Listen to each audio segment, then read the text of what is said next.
خرما په خوب لیدل یا خرما په خوب خوړل د دې څه تعبیر دی؟ یو چا پوښتنه کړې ده چې خرما په خوب لیدل د دې څه تعبیر ده؟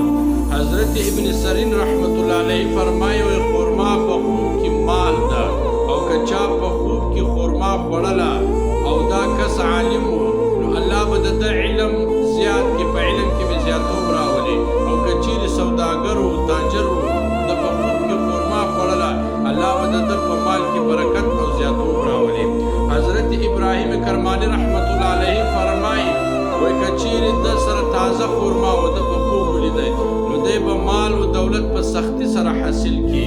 حضرت جابر مغربي رحمت الله علیه فرمایي که چا په خوب کې خرما ولیدله د دې څخه مال او ښځه ده، یا به الله درته مال ورکړي او یا به دی نکاح وکړي.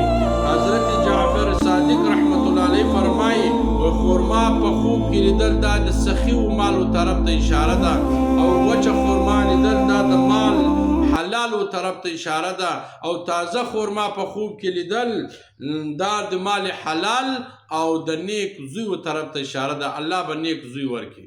تعبیر الریا صفحه نمبر 243.